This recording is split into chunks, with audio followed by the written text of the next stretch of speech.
Bom dia. Bom dia, Rabi. A gente está aqui no capítulo das Alachot que falam sobre os convidados a participar, por favor. As regras de conduta, as regras que a Alachá dá para a gente em relação a traços de caráter. E o pensamento principal que o Rambam ele coloca que a gente tem que procurar o Shvil HaZahav, o caminho de ouro, que é o caminho do bom senso, o caminho do equilíbrio. E vamos falar hoje sobre mais alguns exemplos que ele traz para a gente. Então, o Pirkei Avot ele fala: Hakiná, Hatavá, Ve'akavod, Motziin et Adam min haolam. A cobiça, o desejo descontrolado e a busca pelas honrarias arrebatam o homem desse mundo, tiram o homem desse mundo.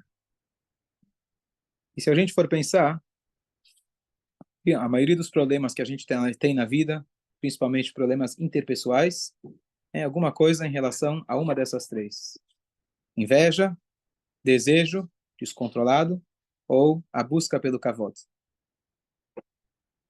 Quando eu era menor, eu ficava pensando, kavod, que coisa estranha. O que quer dizer kavod? O que é kavod? Inveja, a gente entende. Desde criança já sabe que é inveja. O outro tem um brinquedinho maior que o teu, então você já fica, mamãe, compra para mim. Se a mamãe não compra, né? Se eu tenho iPhone 15, eu tenho 16. É o que as crianças já pedem hoje em dia. Eu falo para meus filhos que quando chegar no iPhone 35, quem sabe eu vou... Aí você compra o 10. Aí eu compro 10, né? Tem que retardar o máximo possível. Você veja mais que inveja é injustiça. Injustiça. Porque é justo os dois terem o mesmo. Não é Boa. inveja. Tá bom, vamos conversar a respeito. Tá bom, vamos conversar. Deixa eu só dar tchau, bom dia. Pensamento geral. Então, Roberto, consegue ficar no chill? Senão deixa com a Sabrina. Obrigado. Então, o que quer dizer kavod? Kavod é o quê? Você vai subir, as pessoas vão aplaudir, vão falar, olha, pode entrar primeiro. Que graça tem? Consideração. Consideração. Boa, consideração. Todo mundo quer consideração. Mas eu li uma vez e aí eu entendi que essas três características que estão no Pirkei Avot, que é a cobiça, o desejo e a busca pelas honrarias, estão em ordem cronológica também. Uma criança de cara já entende o que é cobiça. O outro tem ou não tem. Os desejos começam a ficar mais fortes na puberdade. E a busca pelas honrarias é quando a pessoa já está velha.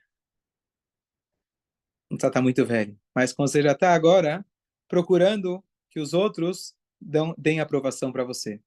A criança não está procurando a aprovação dos outros. Ele quer o que é dele e acabou. Ele pode até querer o que é do outro e acabou. Ele não precisa que alguém aprove e não aprove. Eu quero o que é meu, vou chorar e vou conseguir o que eu quero. Depois a gente começa a criar essa dependência, essa falsa ilusão que eu serei uma pessoa boa se os outros disserem para mim que eu sou uma pessoa boa. E aí me identifiquei, porque realmente a gente está sempre buscando aprovação, a gente quer que os outros, você é o cara, você é bom. E acaba se tornando, na verdade, um vício. E aí a gente pode, como ele falou, essa busca pela honraria acaba com tira a pessoa desse mundo. O que quer dizer tira a pessoa desse mundo?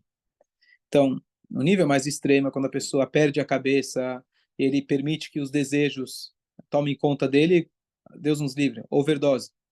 Mas porque a avó está falando para todas as pessoas. A pessoa que tem inveja, por exemplo, não é que ele vai perder sua vida, ele já perdeu a vida. Ele não tem vida. Ele já não tem vida. Não está falando, um castigo. Se você tiver muita inveja, o teu castigo vai ser que você vai perder tua vida. Deus nos livre. Não. Você já perdeu. A palavra usada para a gente chama inferno de maneira geral, mas a tradução mais precisa para como a Torá descreve o que seria o inferno, Geinom, é como purgatório. Eu não entendo, mas a gente às vezes acaba usando termos das religiões concorrentes. A concorrente não, a gente não tem concorrência, mas só para... Então, a tradução inferno, pelo que me disseram, é um termo cristão, porque o inferno seria um estado eterno. Já a gente nunca acredita que isso vai ser uma situação para qualquer Yehudi, porque finalmente, no final das contas, todo Yehudi tem uma parte no mundo vindouro. nos céus ou na vinda de Mashiach. Então seria purgatório, que é um momento onde a alma precisa passar por uma limpeza, mas depois ela vai conseguir chegar na sua capará, na sua expiação. Então, tem mais uma palavra que o rei Davi ele usa no Teilim em relação ao purgatório, ao Geinom, que a palavra seria Sheol. O que quer dizer Sheol? Abismo. Traduz como abismo. Não é à toa que a gente fala embaixo da terra. Lá vai para os quintos, lá embaixo. Não tem embaixo, não tem em cima. Estamos falando das almas. Mas Sheol é o abismo. A palavra Sheol vem da palavra Lishol. Significa lehashil, significa emprestar. A pessoa que quer uma vida emprestada, ele está sempre vivendo a vida dos outros, ele tem um inferno em vida. Ele nunca vai estar contente. Ele pode chegar a ter ilusões, mas ele nunca vai estar contente. Enquanto ele ficar olhando para os outros, ele vai buscar uma vida emprestada, que significa, não é a tua missão. Se você não tem o que o outro tem, é porque você não precisa. Se você não é como o outro é, porque você não é a tua missão. Você pode aprender de todo mundo, mas você tem que realmente olhar para dentro, para as características, para as coisas que a Hashem deu para você poder ter uma vida boa, equilibrada e encontrar aqui, como ele fala, o caminho do meio. Só que não é fácil, né?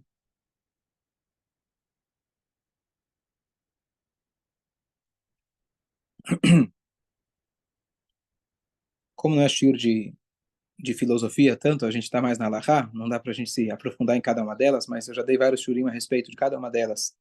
E, basicamente, como que a pessoa pode se livrar, por exemplo, da cobiça? É natural do ser humano. Você vê alguém que tem alguma coisa que você gostaria de ter, fala, por que eu não tenho? Usar isso talvez como um incentivo para correr atrás. Bom, você quer ter o que o cara tem, vai trabalhar. É isso. Então você pode usar isso como, isso é chamado kinat sofrim. A inveja de sofrim significa escribas. Escribas, na verdade, é uma alusão para os estudiosos. Se você tem inveja que o outro sabe mais, bom, ótimo. Esse tipo de inveja, ela é boa. Então, sobre o que a Torá fala aqui que é inveja? Por exemplo, se eu vejo que o fulano ele tem um carro, eu gostei, eu fico pensando, eu quero ter aquele carro, isso é inveja?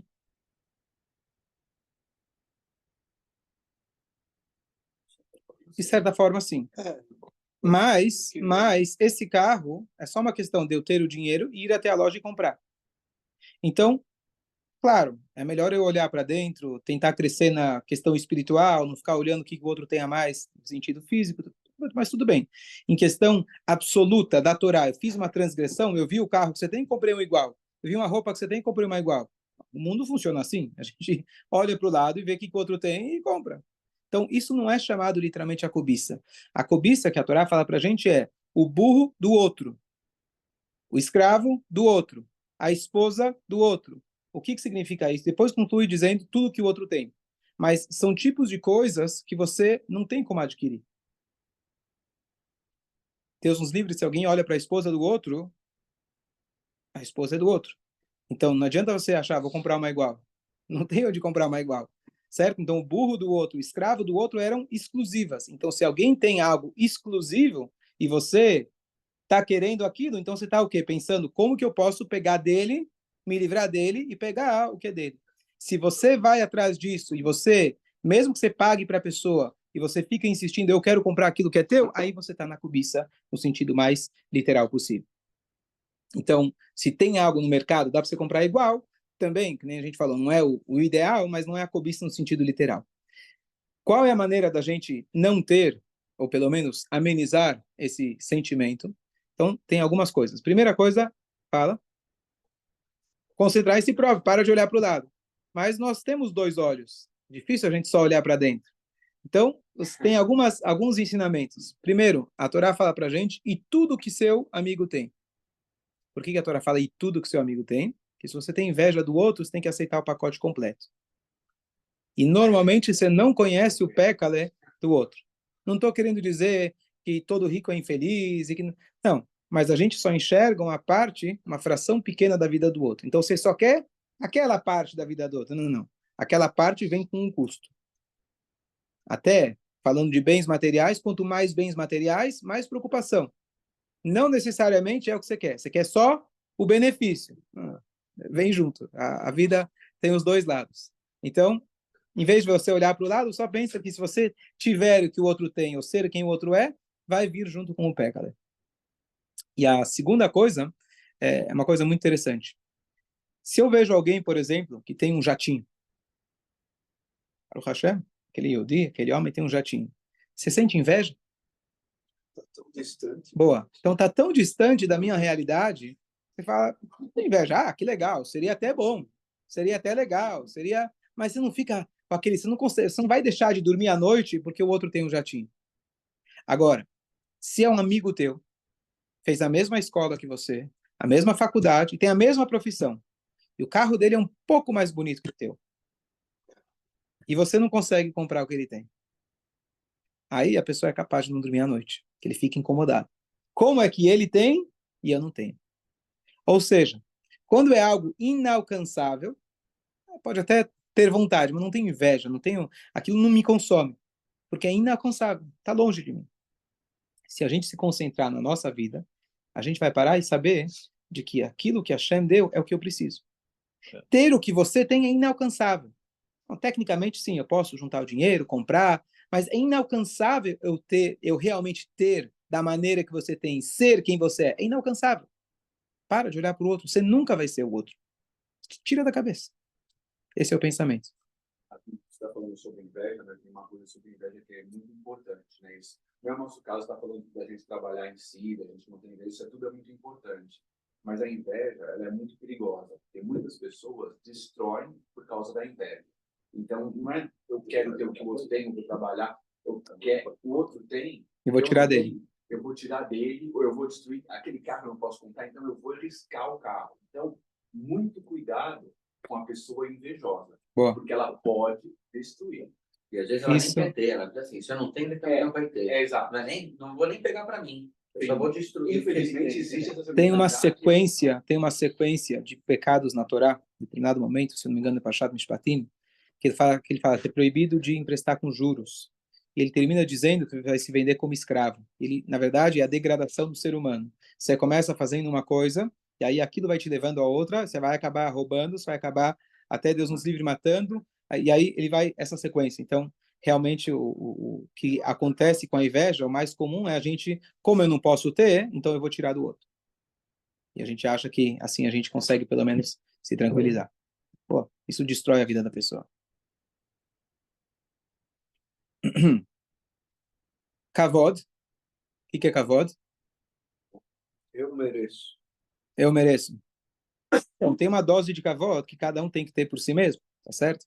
Você não precisa ser pisado pelos outros. Tem a dignidade humana, que isso é necessário. Mas aqui, quando ele fala de kavod, é a busca pelo kavod. É a busca pelo reconhecimento de quem? Dos outros, tá certo? Fala, Marcelo. Você está segurando uma coisa que você queria falar já faz Não, tempo. eu digo que há outro tipo de inveja que você não acha justo que aquele tenha essa coisa. Isso não é inveja. Que você vê que o outro é um malandro, todo tem um monte de coisas que não merece. Isso não é inveja. Aí isso traz, na verdade, uma raiva. É. E a raiva da injustiça é a outra que a gente falou outro dia, que você não aceita que tudo vem de Hashem. Se você entender que tudo vem de Hashem, e você não sabe quais são as contas de Hashem, por exemplo, está escrito que o perverso, Deus paga em vida. O tzadik, o justo, Deus, às vezes paga para ele só depois. Estou dando só um exemplo. A gente não sabe os cálculos de Hashem. Então, a gente não aceitar que aquele cara, que ele é o ladrão e ele se dá bem, ele vive e nunca morre, o cara está saudável e está cheio, acontece. Né? Mas isso é a pergunta que Moshe Rabbeinu fez e todos os tzadikim fizeram. Tzadik verá louco, como é possível? Você tem um tzadik que é mal para ele, irachá, vetov, lo, você tem um rachá, um perverso e é bom para ele. Mas aí, de novo, aí não é questão da inveja, aí é questão de ficar com raiva da injustiça. E aí precisa fortificar a tua fé em Hashem. Então, só sobre Kavod, então, o que a gente pode falar a respeito do Kavod? Então, eu comentei, acho que não faz tempo, porque a volta ele fala, todo aquele que foge do Kavod, o Kavod vem atrás dele. Aquele que persegue o Kavod vai fugir dele. Então, o que quer dizer? Às vezes a pessoa persegue Kavod, ele consegue. Eu vou mostrar para todo mundo e todo mundo vai bater palma para mim, tá certo? Mas nunca vai te satisfazer. Nunca vai te satisfazer. Um dos grandes problemas, dos grandes assim chamadas estrelas do mundo das artes, por exemplo, é o cara que está sendo aplaudido por 50 mil pessoas. Ele chega em casa, a esposa fala, vai lavar a louça. Como assim? Como assim? Então, é uma falsa ilusão. E, na verdade, hoje você tem os seguidores. Está escrito que na época de Mashiach, a geração vai ser como a cara do cachorro. O que quer dizer a cara do cachorro? Então, normalmente, o cachorro, ele vai na frente, chega na esquina, o que ele faz? Olha para trás para ver onde você está indo. O cachorro, ele é um seguidor ou ele é um orientador? Quem está orientando quem? Quem está orientando quem? Quem que decide o caminho? É o cachorro ou o dono? Quem está na frente? Então, nem sempre quem está lá na frente é aquele que está realmente dirigindo. Normalmente, muitas vezes acontece que aquele que está lá na frente, o que ele está fazendo? O tempo todo olhando para trás para ver se ele está agradando o público. Por isso que eu falo que a democracia, claro, é o melhor dos piores. Por que dos piores? Porque você precisa agradar. Não tem outro jeito, porque a voto fala, se enquanto é interessante para ele, enquanto você é interessante para ele, muito bem. Depois que você já não é mais interessante, ele vai procurar outro. Então, uma vez que ele precisa agradar, ele vai sempre estar mudando a política dele para agradar o maior número de pessoas. Então, não é uma coisa com uma visão de valores em absoluto. O valor principal é você conseguir o cavalo. Então, a cara da geração é como a cara do cachorro, na época de Mashiach. Está escrito o que significa? A gente vai estar o tempo todo olhando para trás. Então, pode ser que você é supostamente o líder, mas na verdade você não é o líder, você é o seguidor. Porque você depende desses seguidores para aplaudirem a você. Então, na verdade, quem está puxando são eles, não você. Você está seguindo o que as pessoas querem. Mas olha o cachorro, olha com muita devoção, com muito carinho. Aí tem outro lado, que ele sinceridade. Tá bom. A gente pegou um aspecto do cachorro. Tem outras... Ele fala, pnei aquela, a cara do cachorro. Quer dizer, não é, tem outros aspectos do cachorro que a gente pode aprender. Então, a anedota é que alguém chegou para o Rabino e ele falou, olha, Rabino, eu não estou conseguindo que as pessoas me sigam ou me aplaudem. E eu estou sempre fugindo do cavoto, porque a voto fala que tem que fugir. Eu estou fugindo e não está funcionando. Ele falou, você foge do cavoto, mas está sempre olhando para trás e vê se ele está correndo atrás. Então é aquela falsa humildade. Eu vou me fazer de humilde, quem sabe assim vão, além de ser grande, ainda sou humilde.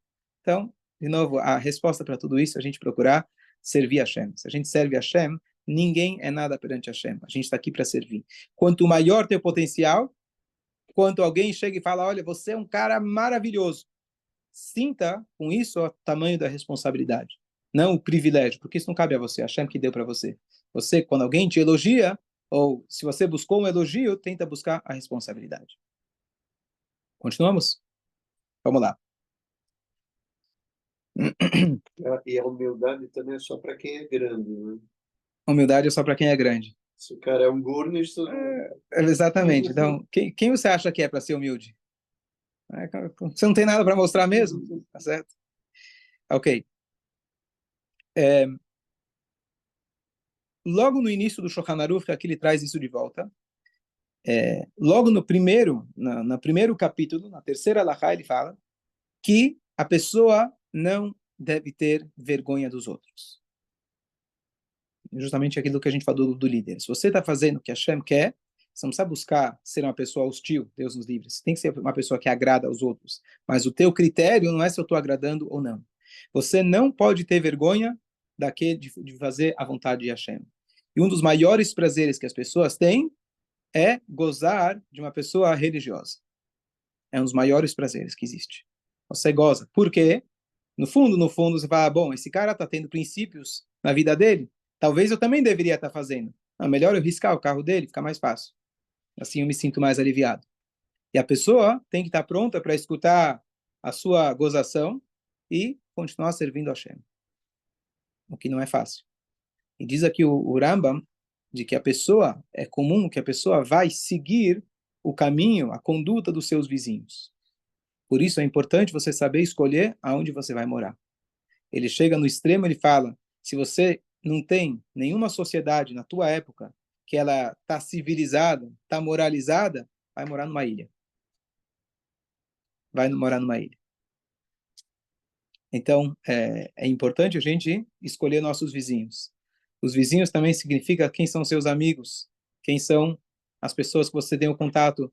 Então, se você tem a força e você deve realmente iluminar e ajudar os seus amigos, ótimo, você tem que ser realmente a luz. Mas se você percebe que está sendo influenciado por eles, então você tem que buscar um outro convívio, porque o convívio realmente é o que faz a gente definir o nosso rumo da nossa vida, muitas vezes.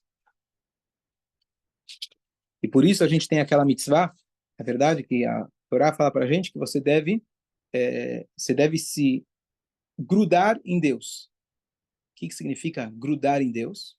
Então, tem a questão que você precisa seguir, emular os caminhos de Deus, mas também o que significa é que você tem que se grudar nos tzadikim. Por isso é muito importante você ter pessoas que você olha para elas, muitas vezes são seres humanos também, mas você tem que enxergar as qualidades que ela tem e estar sempre tentando aprender dessas pessoas. Então, toda pessoa pode te ensinar alguma coisa, mas se você tem uma pessoa que ela está mais avançada como ser humano, como espiritualidade, como valores, você está perto dessa pessoa, tende a pegar osmose. Então, essa faz parte também da mitzvah. Para um Yehudi conseguir se manter firme, ele tem que ter esses modelos na vida dele.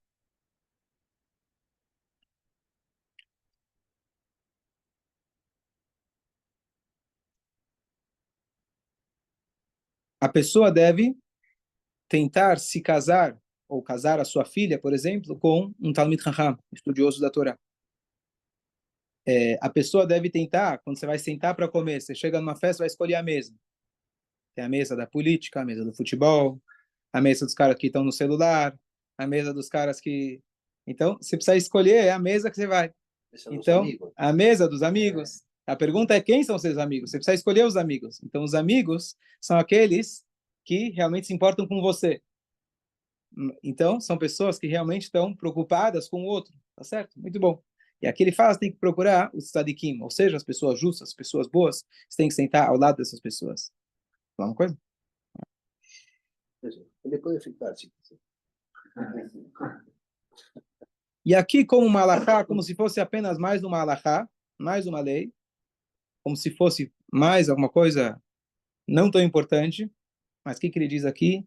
É uma mitzvah a gente amar cada um do povo de Israel. Essa é a maior mitzvah de toda a Torá. Como que a gente faz isso? Amar não significa enxergando as coisas boas. Então, amar não significa não odiar. Não odiar já é um bom começo. Mas amar significa você realmente se importar. Pensa num irmão, pensa num pai, num filho. Aquilo que você realmente se preocupa com a pessoa, eu faria qualquer coisa por ela. Você tem que cultivar esse sentimento por qualquer Yehudi. Como que a gente faz isso? Bom, né? Muito esforço. Muito. Bom, a gente pode passar uma vida inteira falando a respeito dessa mitzvah.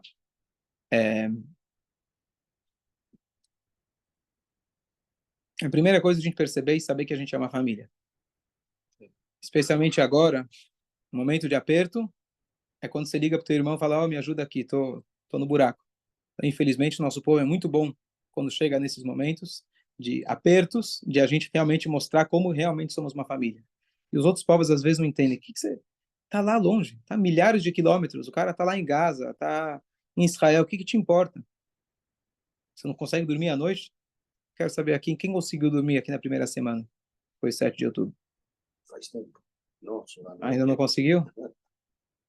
Então, realmente a gente sente como é uma família. A questão é conseguir fazer isso no dia a dia. Não só quando está difícil. A gente tem que realmente se esforçar e lembrar que somos uma família só. Eu não vou me estender nessa mitzvah, acho que a gente pode seguir para a próxima, essa é muito fácil, né? Todo aquele que odeia, do outro lado, alguém do povo de Israel, ele está transgredindo uma mitzvah da Torá.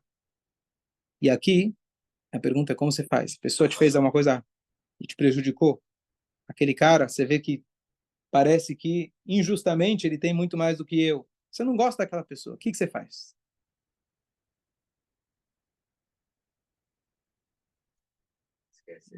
Esquece ela, mas aí, se você realmente esquecer, talvez você não vai estar transgredindo naquela de não odiar, mas você vai estar amando ela? Sefshai, vai.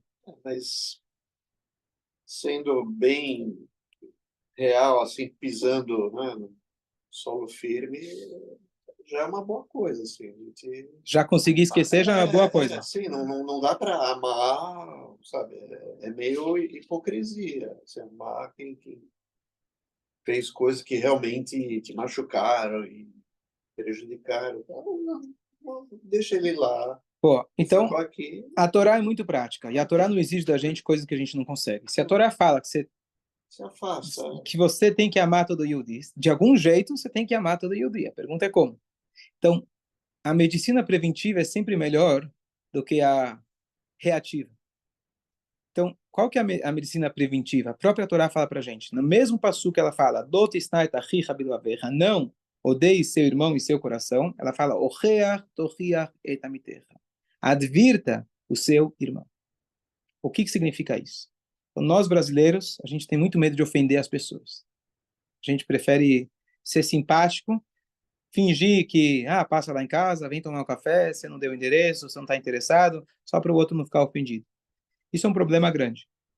Porque se você não é capaz de expressar para outra pessoa o que você realmente está sentindo, claro, no dia certo, na maneira certa, do jeito certo, isso vai acabar causando um afastamento.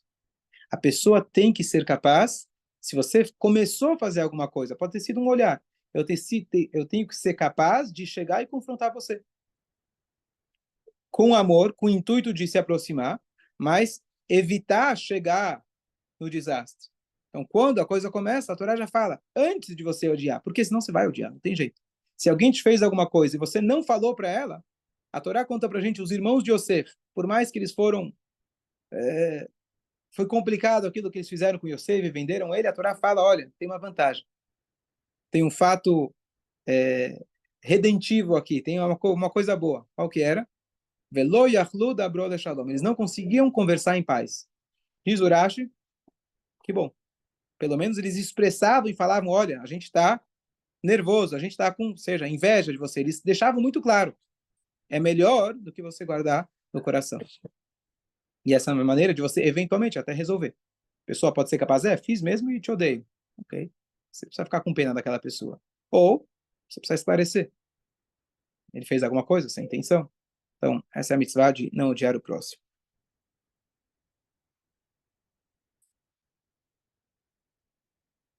Às vezes você fala, bom, eu não consigo fazer nada para aquele cara.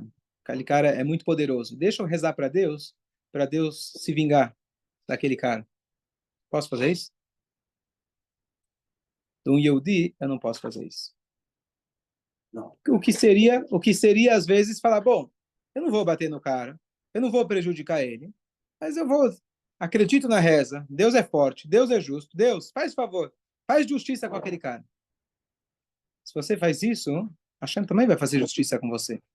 E se você acha que Deus não está julgando a pessoa adequadamente, Deus também vai chegar e olhar para você. Não compensa, não vale a pena. Então, a gente reza com a história da Guimará para que o outro faça chuva. Você pode rezar para que a pessoa se arrependa e se conduza da maneira correta. Você não deve rezar para Deus para que Deus se vingue daquela pessoa. Estamos falando de um Yehudi, não estamos falando de povos que nos odeiam.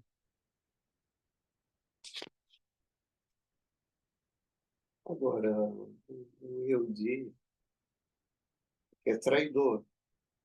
Boa. Mas mais traidor assim, você vê que ele está jogando contra, está fazendo gol contra. Assim. Com a bandeira da Palestina. Exato. Não, tem gente que... Então, eu não li essa parte da Alahá, mas vamos falar. A Alahá fala o seguinte. O rei Davi, ele fala, eu odiei eles com todo o meu ódio. E sobre quem estava se tratando? Na verdade, eram judeus hereges. Judeus, aqueles que entregam, como chama, mocer, alguém que entrega você para a justiça, como chama, o cara delatores. Então está escrito que esses delatores do povo de Israel, ou seja, pessoas que estão realmente a gente fala que Deus extermina ele, acaba com eles, etc. Então, teoricamente, tem uma situação única, que é um judeu herege, um judeu delator e etc. O Alter Rebbe no Tânia traz isso. No capítulo 32, Lev, que ele fala sobre amor ao próximo. Fala, tá escrito que certas pessoas você pode odiar. Então, antes de você falar do Tânia, primeira coisa, você tem que saber quem que se enquadra nisso. Não é todo mundo. Todo mundo que você não gosta, você chama ele de traidor. Aí você pode odiar ele. Não. Você tem que saber o que significa o traidor. Mas, primeira coisa, ainda antes do Tânia, o traidor do povo de Israel é um verdadeiro traidor. O que quer dizer alguém verdadeiro traidor? Alguém que algum dia jogou para o teu lado.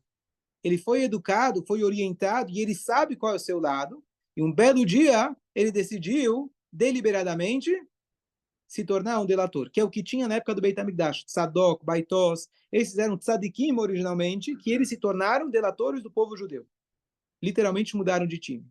Hoje, é quase impossível você ter pessoas assim. O que você tem são pessoas que não foram orientadas, nunca tiveram uma experiência autêntica, verdadeira do judaísmo. Então, mesmo aquele cara que ele posta contra o povo judeu, e quem não estava aqui no almoço, que a gente tem aqui na primeira quinta-feira do mês, agora esse mês foi na última quinta-feira do mês, o Rabino Mendy Greenberg, o genro do Rabino Malovani, uma coisa incrível, que ele mostrou aqui, ele está na faculdade de UC Davis, na Califórnia, e aí ele mostrou os protestos, todo mundo já viu.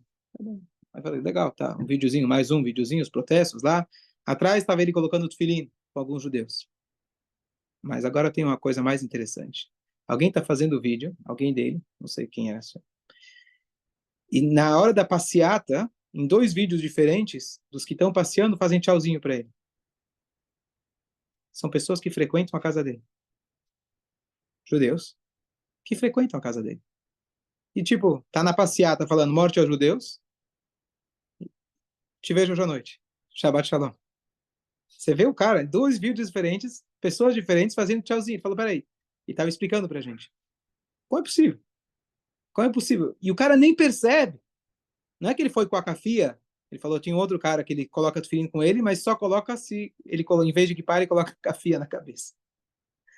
Ele falou, a desorientação, a falta de conectar as duas coisas, Israel, judeu, é tão grande. Ele fala, ele falou, falando que 40% desses que estão fazendo a passeata são judeus. Isso que ele falou. Talvez na faculdade dele seja assim. Mas a pessoa nem conecta uma coisa com a outra.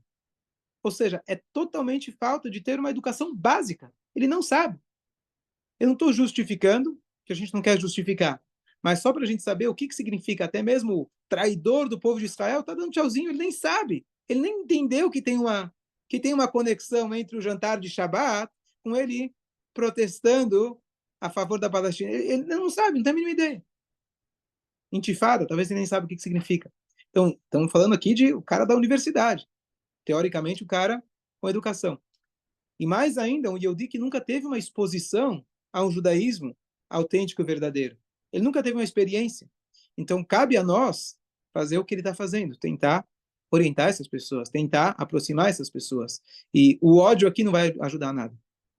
Então, o ódio talvez aconteceria, como eu falei, Tzadok, Baitos, esses tzadikim, que sabem muito bem o que é e decidiram deliberadamente contra o nosso povo, é uma coisa. E mesmo eles, agora vamos entrar no Tânia, vamos supor, aquele judeu que ele sabe, ele é orientado, ele sabe exatamente o que ele está fazendo e ele decidiu ir contra o nosso povo, vai delatar o nosso povo, Deus nos livre. Ele é nosso inimigo. Mesmo eles, diz o Alter Rebbe, você tem que odiar a parte negativa dele. Que ele foi dominado pelo seu mau instinto. Você tem que ser capaz de olhar pelas frestas e conseguir enxergar que ele também tem uma alma. E talvez, você olhando para essa parte dele, você vai conseguir despertar ele para fazer tshuva. Isso é um nível de amor muito elevado. Mas, como eu falei, hoje em dia a gente não precisa nem chegar nisso. As pessoas são simplesmente desorientadas. Respondi a pergunta, Yosef Shai? Agora, só mais um esclarecimento. A teoria é muito boa. A teoria é muito boa. Eu estava uma vez, uns anos atrás, conversando com alguém sobre um político de Israel. Nem lembro quem é.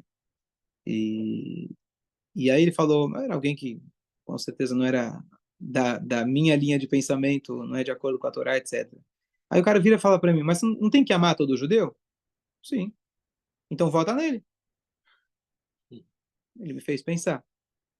O que significa isso? Votar nele, ninguém está me perguntando se ele é uma pessoa boa na sua essência. Você concorda? Concordo. Quando eu voto em alguém, eu estou, na verdade, assinando embaixo das decisões políticas que ele vai tomar.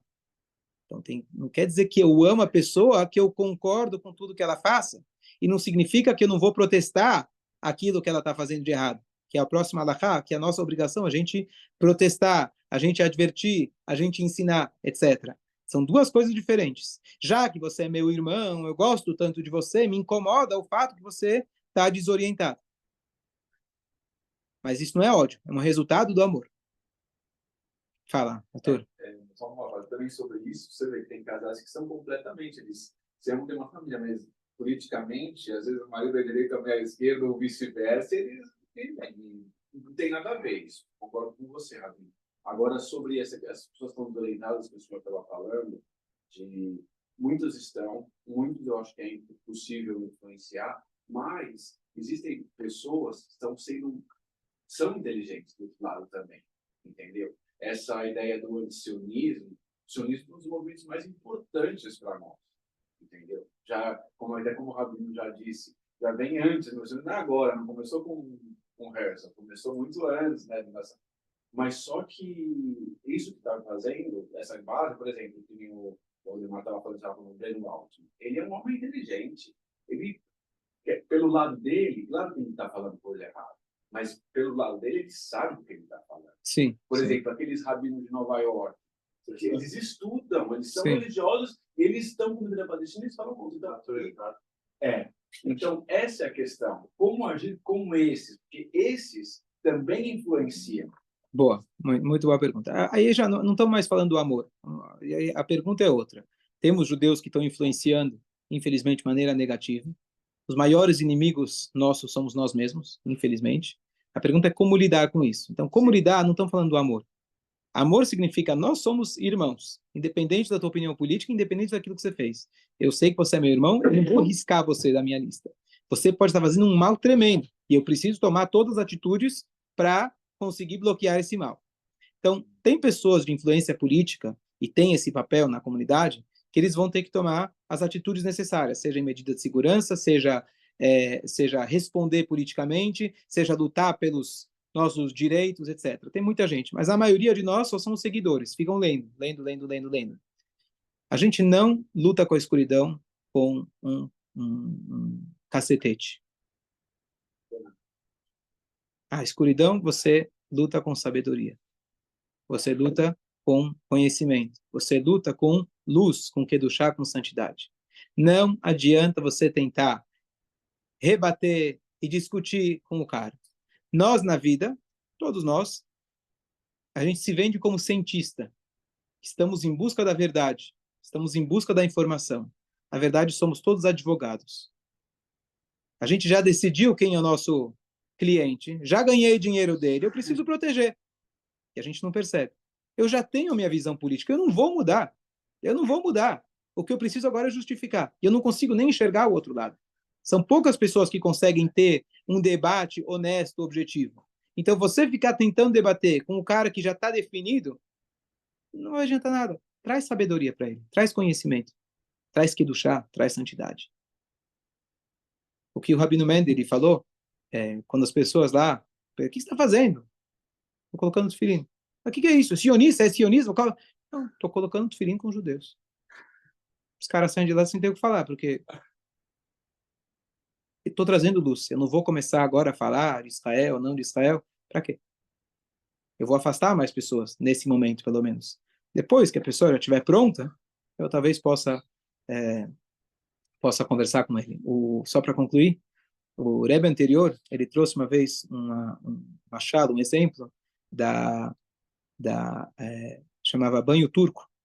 O que é os banhos turcos? Quando você vai na sauna, o cara vai com a vassourinha, você chama em português, com aqueles eucaliptos, e bate em você. Falou, imagina você chegar alguém na rua, e você pega um eucalipto, um monte de galho, e começa a bater nele. Mas se você leva ele para a sauna, você aquece ele. Vai chegar uma hora que ele vai pedir para você, por favor, bate em mim.